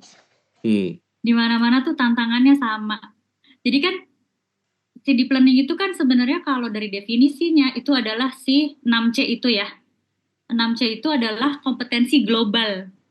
Jadi kalau yang namanya kompetensi global itu kan kompetensi yang dituju oleh seluruh negara di dunia gitu ya. Kompetensi yang diinginkan oleh banyak negara di Indonesia di dunia gitu. Itu sih, jadi di bukunya pun sebenarnya Michael Fullan juga menyatakan gitu bahwa buku ini tuh hasil riset dari berbagai negara di berbagai kota di berbagai negara dan di ribuan sekolah di berbagai belahan dunia gitu. Jadi contoh-contoh di bukunya kan ada yang di Australia, ada yang di Kanada, ada yang di Kenya kalau nggak salah gitu. Tapi aku belum lihat sih, ada di Asia tapi aku lupa di mana. Itu jadi yang semuanya tuh memang gitu. Oke. Aku kasih garis bawah ya, kata kunci dari Bu Bima adalah tantangan pendidikan di mana-mana di semua negara itu sama gitu ya. Sama. Ini kan sebenarnya membongkar bayangan kita bahwa pendidikan di luar negeri sana jauh lebih keren dibandingkan pendidikan di Indonesia. Kalau Bu Bima ngomongnya tantangannya sama kan berarti ya sama sebenarnya ya. Iya. Karena di buku itu kan juga sebenarnya nyeritain kasus-kasus kan, studi kasus gitu. Salah satunya adalah ada seorang anak kelas 3 SD yang dia tuh outsider kelasnya. Dia tuh merasa kayak dia tuh nggak belong di kelas itu, merasa kayaknya kok gue nggak bisa-bisa sih gitu. Tapi dengan cara yang berbeda, dengan transformasi belajar yang berbeda, ternyata dia bisa thrive dan bisa mimpin dan dia bisa bangun komunitasnya sendiri. Itu yang ditulis di buku itu sih Pak Bukik. Jadi sebenarnya deep learning tuh malah bisa buat anak-anak yang kayak gitu, yang outsider, yang kurang gitu ya. Gitu sih. Artinya boleh dong ya teman-teman guru belajar di sini bermimpi bahwa cerita di ruang kelasnya ketika menerapkan deep learning itu akan dikutip oleh Michael Fullan di buku selanjutnya gitu ya. Bisa banget, bisa banget, bisa banget. Apapun. Bu Titis gitu, ceritanya Bu Titis dikutip sama Michael Fullan tuh sangat mungkin banget, kan ya. Mungkin banget. Oke. Itu teman-teman. Jadi sebenarnya kalau dari ceritanya Bu Bima ini kita tuh nggak ketinggalan jauh kok. Ya, asal memang kita ada komitmen untuk melakukan perubahan gitu ya Bu Bima ya. Tidak hanya mempraktekkan praktek-praktek lama. Kalau kita mau melakukan perubahan ya sebenarnya kita setara dengan para pendidik atau guru-guru belajar di belahan dunia yang lain. Nah, aku malah mikirnya gini Pak Bukik, bukan Michael Fullan bikin buku deep learning berikutnya tentang kita, tapi kita sendiri yang bikin buku tentang deep learning kita. Wah, ini tantangan nih, menarik nih, Bu Titis. Oke, nah gini Bu Bima, jadi kalau guru belajar boleh bermimpi gitu ya, boleh berglobal dalam hal deep learning, apa sih yang bisa dibantu oleh Bu Bima agar rekan-rekan guru itu bisa mewujudkan impiannya? Ada nggak aktivitas yang bisa dilakukan guru-guru agar bisa membuat terobosan-terobosan secara global itu? Banyak. Jadi sebenarnya membuat terobosan global tuh bisa dari hal-hal kecil atau sederhana yang kita juga perlu biasakan di kelas, Bapak Ibu, teman-teman semua. Jadi kalau dari kampus Guru Cikal, ini yang terdekat adalah, aku izin share screen ya. Ini. Nah, jadi yang terdekat itu adalah seri webinarnya KGC, yaitu strategi bertanya untuk deep learning. Karena gini, ternyata untuk mengajar agar bisa lebih mendalam, itu penting banget guru bisa punya keterampilan bertanya. Bahkan sebenarnya keterampilan bertanya itu kan keterampilan dasar ya Bapak Ibu ya. Kalau di keterampilan yang perlu dimiliki guru gitu. Komunikasi gitu ya, orang komunikasi iya, ya. Iya, betul. Dan biasanya pertanyaan yang keluar di kelas itu sudah paham belum ya kan? Bisa nggak? Ada yang udah ngerti nggak gitu? Itu aja yang ditanyain. Padahal kalau itu cuma tanya ya atau enggak gitu. Nah, jadi dengan bertanya itu sebenarnya mau metode pembelajarannya apa, mau diskusi, mau ceramah pun gitu ya, ceramah pun akan bisa keren kalau keterampilan bertanyanya gurunya tuh juga keren sih. Jadi ya menggali dengan pertanyaan, tapi pertanyaan yang kayak gimana atau gini deh, kita itu akhir-akhir ini seringnya dengarnya pertanyaan pemantik kan ya, Bapak Ibu. Nah, ternyata pertanyaan pemantik dengan pertanyaan yang deep learning itu beda loh. Kalau mau tahu bedanya silahkan ikut seri webinar ini. Oke, nanti aku taruh linknya ya di chat. Itu Pak Bukik, terima kasih sudah bisa share. Oke, terima kasih Bu Pima buat share-nya. Tapi mau tanya lebih lanjut deh. Emang kalau ikut ini nanti seperti ini kan, kalau malam ini saya paparkan kan banyak konsepnya ya. Itu nanti kalau di sesinya Bu Pima akan lebih banyak konsep atau praktek? Oh enggak, nanti di sesi ini banyak simulasinya Pak Bukik. Jadi simulasi pesertanya jadi guru, pesertanya jadi murid, terus kebalikan pesertanya jadi murid, ada yang jadi guru, itu terus kita ada satu sesi itu ada kurang lebih 1 sampai 3 simulasi. Jadi kita 2 sesi ini. Jadi benar-benar latihan deh tuh bertanya. Jadi langsung dimentor sama saya. Nah, yang belum daftar. Oke. Ini sepertinya lebih masuk ya, simulasi ya. Simulasi. Oke, terima kasih Bu Bima. Itu teman-teman informasi dari Bu Bima soal tesisnya maupun soal aktivitasnya. Ternyata apa yang menjadi tesisnya masih menjadi aktivitasnya per hari ini. Enak banget tuh ngerjain tesis, masih bisa bermanfaat 3-4 tahun setelah tesisnya selesai. Oke, kita kembali lagi ke sesi kita teman-teman. Nah, PR berikutnya. Nah, tapi teman-teman, tidak semudah itu Rudolfo untuk melaksanakan deep learning. Ya, ada sejumlah tantangan untuk implementasi deep learning. Setidaknya ada 4 gitu ya yang saya bayangkan. Mungkin teman-teman punya bayangan tantangan implementasi yang lain, boleh ditulis di kolom chat, nanti saya bacakan. Atau kalau menarik lengkap, nanti saya kasih kesempatan untuk bicara juga, gitu ya. Silakan ditulis apa tantangan untuk implementasi deep learning. Nanti saya kasih kesempatan seperti ke Pak Rahmat dan ke Bu Bima tadi. Kalau memang ada, kalau nggak ada, nggak apa-apa, dengerin saya aja. Yang pertama, yang paling menantang teman-teman, besarnya gengsi terpaku pada studi, sehingga mematikan visi, mematikan keberanian untuk bercita-cita. Ya atau enggak. Nilai tinggi itu kan gengsi ya teman-teman. Dan gengsi ini saling ngunci. Kalau enggak orang tuanya, dinas pendidikannya. Kalau enggak dinas pendidikannya, sekolahnya. Kombinasi. Sekolahnya udah enggak gengsi, orang tuanya gengsi. eh, sekolah orang tua udah nggak gengsi, dinas pendidikannya gengsi, atau sebaliknya dinas pendidikannya udah nggak gengsi, orang tuanya gengsi. Eh, Dinas pendidikan orang tua nggak gengsi, sekolahnya yang gengsi gitu ya, muter ya, gengsi teman-teman. Ini yang jadi tantangan terbesar, memberikan bahkan sesimpel memberikan nilai sesuai dengan capaian belajar murid pun itu per hari ini itu jadi tantangan besar buat para guru. Ya toh ya, ya, menulis apa adanya, menulis capaian belajar murid apa adanya.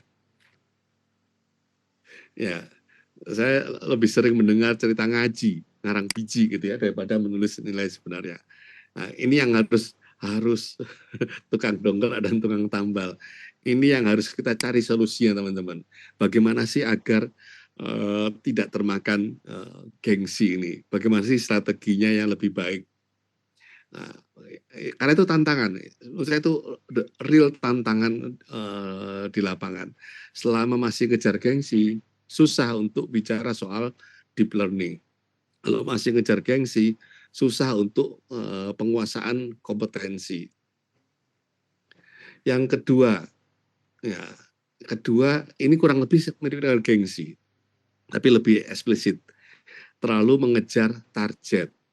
Targetnya apa? Macam-macam nih. Kalau dulu KKM namanya targetnya. Kalau sekarang apa nama targetnya? Ngejar target sampai mengabaikan rasa aman dan nyaman murid untuk belajar. Ya, demi ngejar target. Ya, karena ngejar target, akhirnya rasa aman dan nyaman murid yang terabaikan.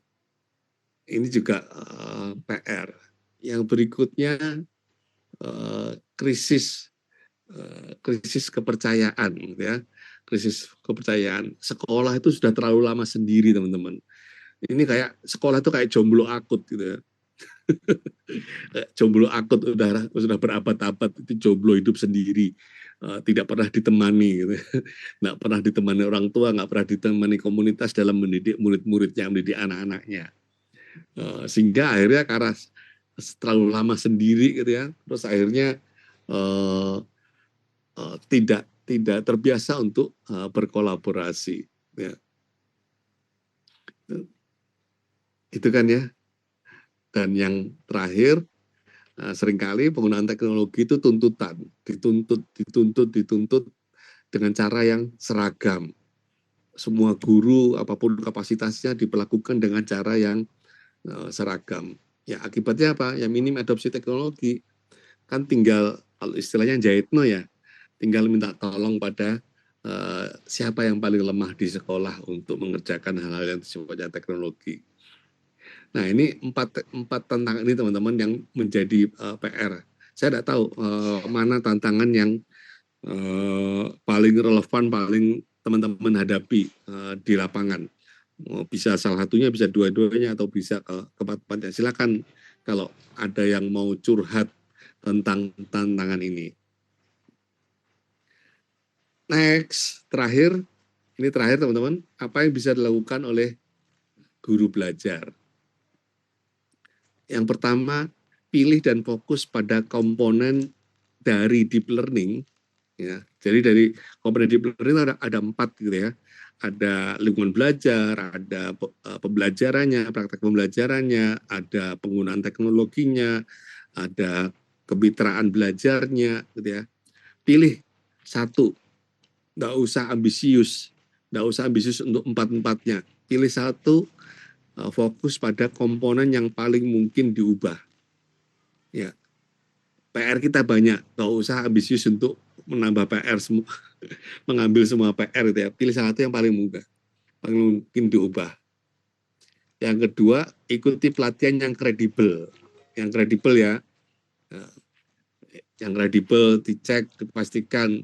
Kuncinya satu, narasumbernya pernah ngajar nggak?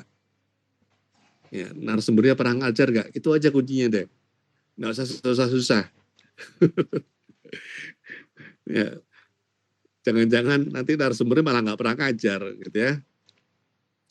Itu yang kedua. Yang ketiga, bikin diskusi online atau offline di komunitas belajarnya, di organisasi keguruannya, bikin diskusi, ramaikan tentang deep learning, ramaikan, bikin kegaduhan tentang deep learning. Keempat, kalau sudah punya praktek baik, jadilah pelatih atau narasumber tentang deep learning. Ya, penting buat guru belajar, buat rekan-rekan untuk mengambil kepemimpinan, mengelit gitu ya, mengambil kepemimpinan tentang deep learning ini.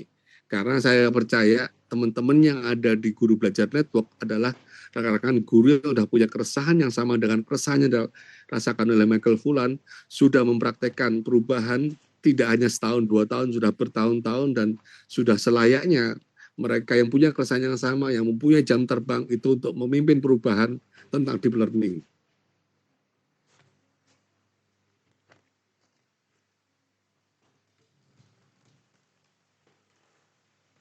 Ya, jadi yang layak untuk memimpin implementasi deep learning adalah rekan-rekan guru belajar, ya, bukan orang-orang entah dengan titel yang banyak, tapi tidak pernah ngajar di kelas. Jadi ambil kesempatan ini teman-teman untuk ngelit. Kalau tidak bisa ngelit level nasional, ngelit di kelas. Ya, praktekkan di kelas, praktekkan, diskusikan di sekolah, diskusikan di daerah. Kalau teman-teman punya pengaruh, punya relasi dengan dinas pendidikan, adakan diskusi. Jadilah narasumber, ya. Karena teman-temannya pasti guru pasti pernah punya praktek baik di salah satu dari 4 komponen dari deep learning. Cerita dari situ itu aja. Ya. Teman-teman guru harus ambil alih kepemimpinan implementasi deep learning. Khusus untuk organisasi keguruan, apakah Komunitas Guru Belajar Nusantara, Ikatan Guru Indonesia, Pergunu, FGII, Aksi, APSI, KGBN, maupun jaringan sekolah madrasah belajar, bikin proposal. Kalau perlu bikin proposal, bangun kerjasama dengan pemerintah daerah untuk menjalankan program implementasi deep learning. Itu teman-teman ya. Ya, ini adalah momentum untuk kita mengambil kepemimpinan implementasi deep learning. Gunakan sebaik-baiknya. Oke, sesi saya selesai di sini. Silahkan kalau ada pertanyaan atau silakan ditulis di kolom chat dulu teman-teman. Jadi saya tidak langsung tunjuk. Silakan kalau ada pertanyaan tulis di kolom chat. Kalau ada komentar tulis di kolom chat. Nanti saya akan memilih pertanyaan atau tanggapan yang paling seru, gitu ya. Oke, komentarnya udah banyak.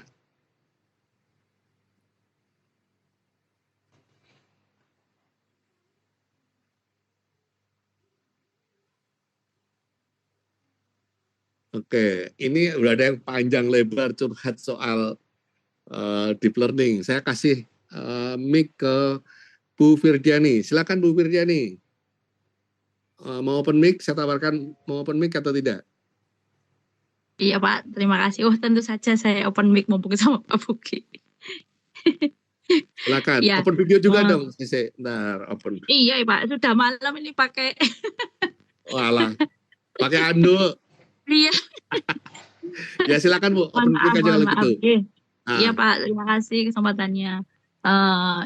Saya sebenarnya terus terang Pak ikut untuk deep learning secara apa ya, bebas. Kalau dengan Pak Buki itu pikiran itu jadi terbuka gitu Pak ya. Beda kalau mengikuti apa ya istilahnya yang resmi atau apa itu yang mungkin hanya sekilas lalu gitu. Tapi dengan Pak Buki itu kenapa selalu langsung ces gitu ya. Langsung kayak ingin dipraktekkan, langsung kayak ingin menerobos hal-hal yang ya itulah KGBN Pak ya. Jadi saya ingat mungkin baru beberapa waktu ini Pak. Jadi dengan deep learning itu saya kok ya setuju ya ada transformasi semuanya istilahnya itu akhirnya bisa benar-benar memberdayakan guru ini di kelas itu benar perhatian sama murid gitu loh. Jadi bukan tendensi saya ingin dilihat baik, saya ingin dilihat keren, tapi memang benar-benar berdampak untuk anak dan pastinya itu dampaknya akan besar untuk sekolah. Tapi saya pernah berdebat dengan teman, memang teman satu sekolah ya terus terang. Jadi debatnya itu karena apa? Layanan untuk mungkin saya memang tidak pernah jauh Pak dari ABK ya. Jadi walaupun sekolah itu tidak ada ABK-nya, tidak ada yang berkebutuhan khusus, pasti setiap kelas kan karakter anak itu beda. Nah, pada saat saya itu memperjuangkan anak-anak yang berkebutuhan khusus ini mendapatkan layanan lebih, di situ ada pendapat teman itu yang akhirnya daripada saya berdebat, saya cut. Sudah Bu, berarti saya sama jenengan tidak satu visi. Karena apa?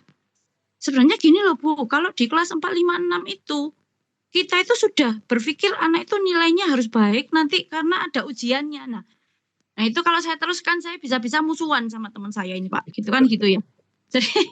Jadi akhirnya saya cut sendiri. Sudah Mbak, ini karena nanti kalau kita teruskan, kita jadinya musuhan, dan karena kita butuhnya sekolah ini walaupun visi sekolah sudah jelas, tapi kalau kita berbeda dari mindset kita kan tidak jalan.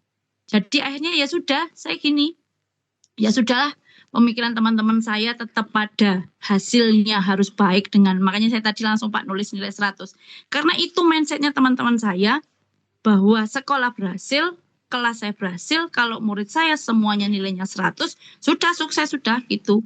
Akhirnya saya, oh ya sudahlah, kalau saya berdebat, jelas saya tidak punya teman, jadi akhirnya saya nyerang saja di kelas saya, bagaimana menumbuhkan kelas saya biar anak-anak saya bahagia, nyaman. Nah itu yang saya capai sekarang. Mungkin ikut deep learning sekarang, saya tadi Bu Bima spill seperti itu, saya kok jadi pengen ikut, saya tak jadi guru gila lagi lah Pak gitu. Mungkin itu curhat saya sedikit Pak Buki, terima kasih. Ya, terima kasih Bu buat ceritanya, dan memang menghadapi tantangan gitu ya.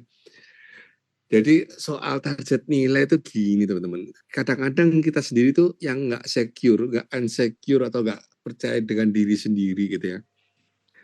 Kalau mau nilai bagus itu sebenarnya nggak butuh waktu lama teman-teman, percaya. Kalau mau nilai ujian anak itu bagus itu nggak butuh waktu lama, beneran. Itulah kenapa bimbel itu laris gitu ya. Jadi kalau kita mau bawa shortcut itu cepet kok.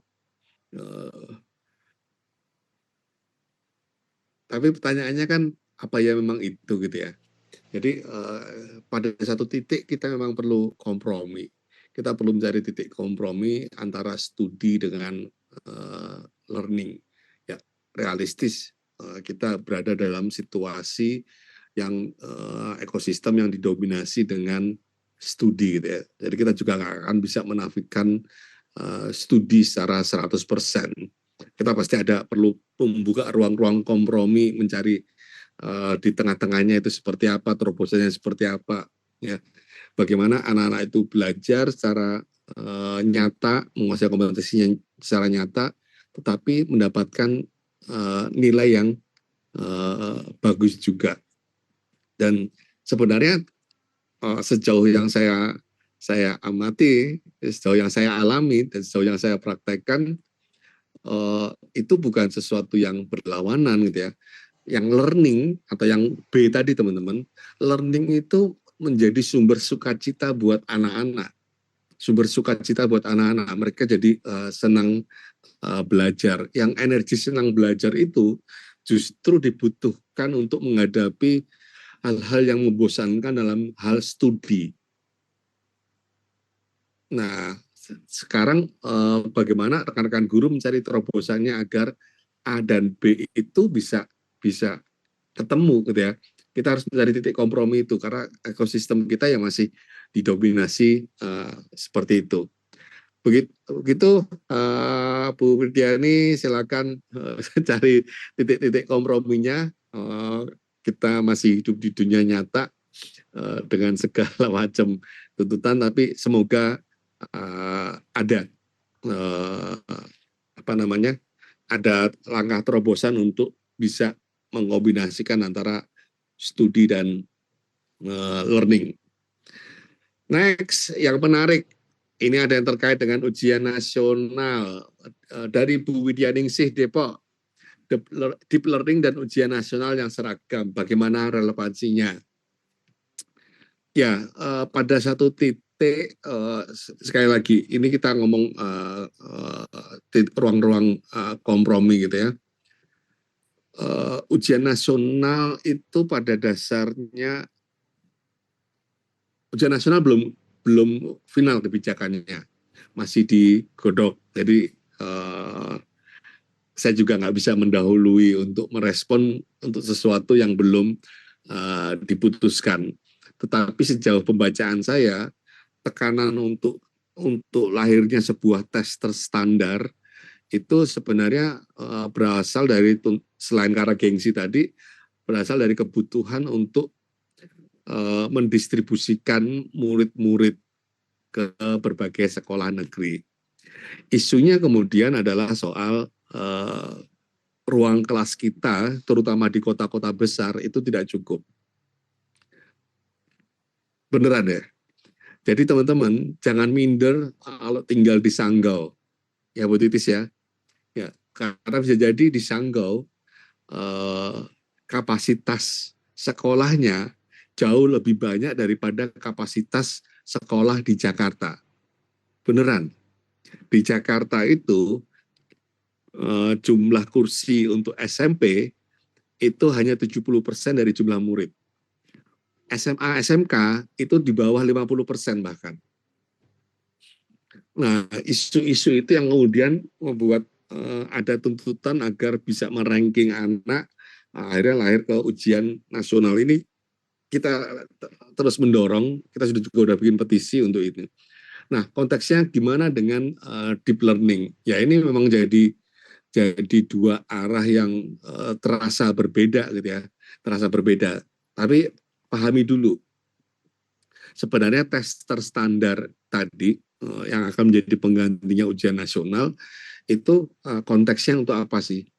Kan konteksnya itu hanya untuk distribusi murid. Ya. Dan untuk mendapatkan tes standar yang bagus butuh waktu berapa lama sih? Kalau SMP teman-teman, SMP itu malah SMP atau SMA dari 3 tahun itu sebenarnya selama-lamanya itu hanya 1 tahun, itu cukup kok untuk menghadapi untuk masa persiapan menghadapi tes terstandar. Setahun itu jauh lebih dari cukup. Ya, di beberapa kasus itu cukup 6 bulan. Di beberapa sekolah cukup 3 minggu. Di kasus yang saya tangani sendiri cukup 1 bulan. Ya, jadi asal kita clear prioritasnya di mana. Ya, kita paham apa yang important, apa yang less important. Kita perlu paham urgensinya di mana. Dia important pada saat apa. Ya. Jadi tes terstandar ujian nasional itu important dan urgensi pada semester akhir SMP kelas 9. Tetapi tidak important, tidak urgent, tidak mendesak di kelas 7 dan di kelas 8. Nah, itu yang menentukan prioritas siapa? Yang menentukan prioritas itu kita yang ada di lapangan, bukan menteri. Bukan menteri. Ya, menteri itu menetapkan kebijakan, menentukan aturan bermainnya. Gini loh aturan bermainnya. Pelaksanaan di lapangan, kita ada di guru, ada di sekolah, ada di daerah. Ya. Nah, kita perlu tahu, ini penting nggak? Kalau penting, pentingnya kapan? Nah, kalau udah ketemu, itu enak teman-teman. Beneran. Bahkan Merdeka Belajar pun di Cikal, sudah, dan di beberapa sekolah yang kontekstual yang saya tahu, bahkan ketika dulu masih ada ujian nasional pun, itu sekolah-sekolah yang Merdeka Belajar malah menggunakan ujian nasional sebagai studi kasus untuk Merdeka Belajar. Seru kan? Ya. Kok bisa Pak? Iya, Merdeka Belajar kan ada 3 komponennya kan ya. Komitmen pada tujuan, mencari cara, mandiri pada cara, refleksi berkala. Justru menjadi studi kasus untuk Merdeka Belajar, menetapkan target, menetapkan tujuan, murid-murid diajak diskusi, mengakses diri, terus menetapkan target, mencari cara untuk mencapai target tersebut, terus mencari umpan balik, try out, dari try out kemudian direfleksikan, dievaluasi lagi, direvisi tujuannya, direvisi caranya, refleksi lagi dan segala macam. Sehingga gitu. Ya, jadi jangan menjadi guru yang patuh. Ya. Yang dibutuhkan oleh anak-anak kita adalah guru yang merdeka, yang mengatur bagaimana pembelajaran ini diberikan pada anak-anak. Menteri nggak akan ngecek, teman-teman. Nggak akan. Dinas juga nggak akan ngecek. Beneran. Mereka ngeceknya dia hasil akhir doang. Ya, pelaksanaan di lapangan kita. Jangan biarkan pihak lain mengambil kendali pengelolaan pembelajaran yang menjadi kewenangan guru. Oke, itu teman-teman soal ujian nasional soal itu. Terus ada lagi pertanyaan dari, ini menarik ini. Ada dari pertanyaan dari Bu Asri. Pendidikan kita terombang-ambing ke sana kemari, habis Merdeka Belajar kok deep learning dan segala macam, P5, Kombel segala macam. Gitu teman. Kalau kata orang Jawa itu jangan kagetan, ojo gumunan. Jangan kagetan. Ya. Apa yang terjadi di luar sana itu tidak lebih besar daripada apa yang terjadi di dalam diri kita. Apa yang terjadi di luar sana itu tidak lebih besar. Ya. Justru yang lebih besar itu apa yang ada dalam kendali kita. Nah, ya tinggal bagaimana, makanya butuh sesi malam ini. Jadi sesi malam ini Bu Asri itu sebenarnya untuk membantu teman-teman mengkoneksikan antara kebijakan di masa lalu dengan kebijakan ke depan. Tadi kita juga sudah nyebutkan, kalau kita lihat dari 4 komponen deep learning, sebenarnya 2 lebih, saya tadi memberikan skor 70, itu sudah dilaksanakan di kurikulum Merdeka. Jadi 77 soal dari 10 soal deep learning itu sudah kita kerjakan ketika kita mengerjakan kurikulum Merdeka. Ya, jika ketika deep learning dilaksanakan itu sebenarnya tidak ada banyak perubahan.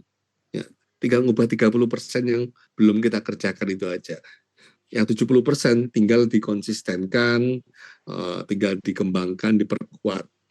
Nah, jadi jangan mudah terombang-ambing, Bu Asri. Pembelajaran diferensiasi itu justru masuk dalam komponen praktek pembelajaran deep learning. Jangan ditinggalkan. Ketika meninggalkan diferensiasi, ya kita meninggalkan deep learning. Ketika kita meninggalkan asesmen diagnosis, ya kita meninggalkan deep learning. Ketika kita nggak menerapkan disiplin positif, ya kita meninggalkan deep learning. Loh kok bisa Pak? Nah iya, karena deep learning ngomong soal lingkungan belajar. Deep learning ngomong soal praktek pembelajaran. Gitu ya. Jadi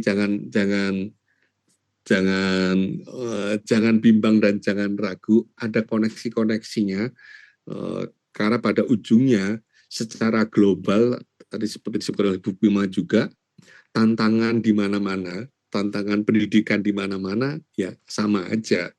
Artinya isu dunia, isu global ya isu yang kita hadapi per hari ini.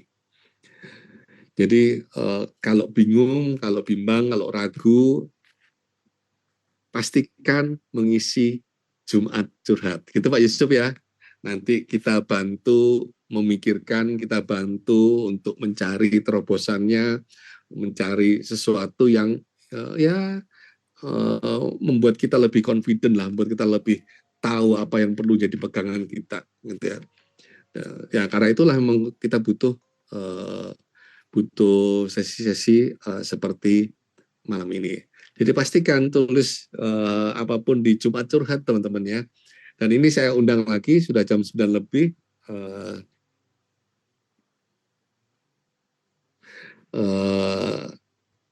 Saya Bapak, oh ya Pak Asri.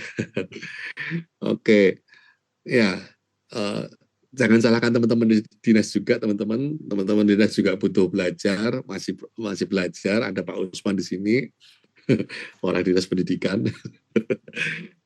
Sama-sama kok, posisi kita apakah di kementerian, guru, dinas, sekolah itu ya sama, belajar. Nah, selanjutnya teman-teman, ini terakhir saya undang teman-teman untuk, karena besok tadi sudah diingatkan oleh Pak Yusuf, karena besok itu mau dibagikan, jangan lupa menuliskan di Jumat Curhat, teman-teman. Oke, jadi saya undang, sorry, ada 2 sih PR-nya, Pak Yusuf. 2 juga nggak apa-apa ya Pak Yusuf ya. Ya Pak.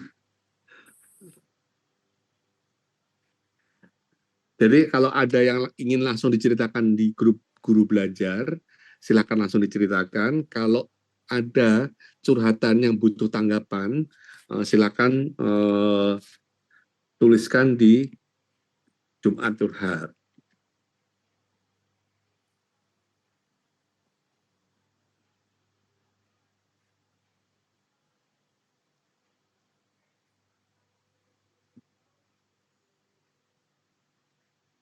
Oke, curhat-curhat aja teman-teman, nggak berat kok PR-nya.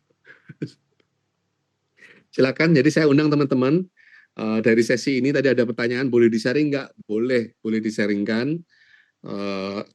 Slide-nya juga akan dibagikan teman-teman oleh Pak Yusuf tentunya, mungkin besok. Tapi kalau ada insight, ada inspirasi, ada pelajaran, atau ada sesuatu pertanyaan yang belum kejawab, boleh dituliskan di grup guru belajar gitu ya. Tapi kalau ingin tanggapan dari kami juga boleh dituliskan di Jumat Curhat. Jumat Curhat kita akan curhat habis-habisan soal deep learning. Kita kupas tuntas. Karena saya yakin 2 jam ini juga tidak akan menjawab semua kegundahan, semua keresahan teman-teman. Jadi silakan diceritakan di grup guru belajar 1, 2, 3, 4, 5, 6, 7. Saya ada di 77 grupnya, tenang. Saya akan baca, meskipun belum tentu saya tanggapin, tapi saya akan baca. Karena cerita-cerita keluhan, curhatan dari teman-teman guru, itu adalah sumber inspirasi. Jadi saya bisa ngomong kayak gini teman-teman, karena baca curhatannya guru. Oke, jadi jangan segan untuk berbagi curhatan dan membaca curhatan rekan guru yang lain. Begitu dari saya, terima kasih buat malam yang seru. Saya kembalikan lagi ke Mbak Hetty dari Depok. Oke, terima kasih Pak Buki. Aduh, mau ngetes dulu nih yang masih stay tune di meeting room. Boleh nih reaction-nya Bapak dan Ibu. Ayo dong. Di sini saya lihat ada 172 yang kemudian seru juga ya nih. Di chat box-nya juga terus berdinamika ya. Dan ternyata untuk acara diskusi kita pada malam hari ini banyak yang tali kasih ternyata. Karena udah lama nggak jumpa, semoga nanti bisa berjumpa juga ya.